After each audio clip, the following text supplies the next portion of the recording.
श्री सद्गुरु महाराज की जय।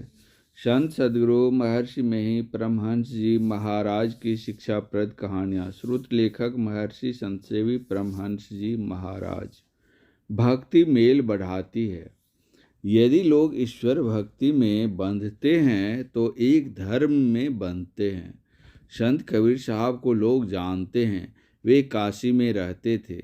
वे वैदिक और मुसलमान को एक ही उपदेश करते थे। ये दोनों के लिए एक थे। ईरान में एक फ़कीर रहते थे।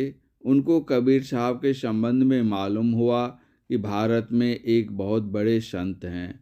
वे फ़कीर और कबीर साहब बूढ़े हो गए थे।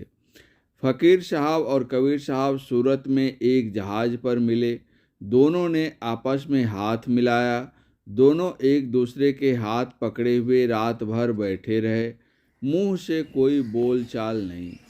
जब सवेरा हुआ तो दोनों अलग अलग हो गए।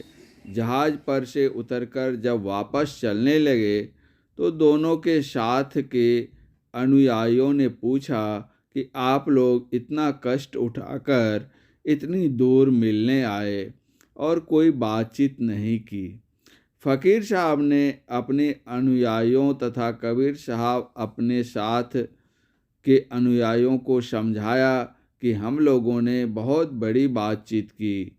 अरे हमारी आत्मा और उनकी आत्मा एक है, इसलिए हम लोगों की आत्मा आत्मा से बातचीत हुई। दोनों महात्मा दो देश में रहते थे। दोनों को आपस में ईश्वर की भक्ति ने मिलाया। सांप्रदायिकता के भाव को ईश्वर भक्ति महत्व नहीं देती। भक्ति महत्व देती है ईश्वर में प्रेम करने वाले को। ईश्वर भक्ति कैसे करें? सत्य को छोड़कर ईश्वर की भक्ति नहीं होती। ईश्वर के भक्त सब के सब सच्चे होते हैं। ईश्वर के भक्त सतत सत्य बोलने को तत्पर रहते हैं। ईश्वर भक्ति के बिना लोग समता नहीं प्राप्त कर सकते। सब कोई यदि ईश्वर भक्त बने तो आपस में मेल हो जाएगा। सत्य पर अटल रहने वाला ईश्वर का भक्त होता है। वेद में भी आया है कि आपस में मेल से रहो, एक भाव से रहो, सब मिलकर एक ईश्वर की उपासना करो। जीवन में सुख पाने के लिए तथा परलोक में सुख से रहने के लिए सत्यता का पालन करो।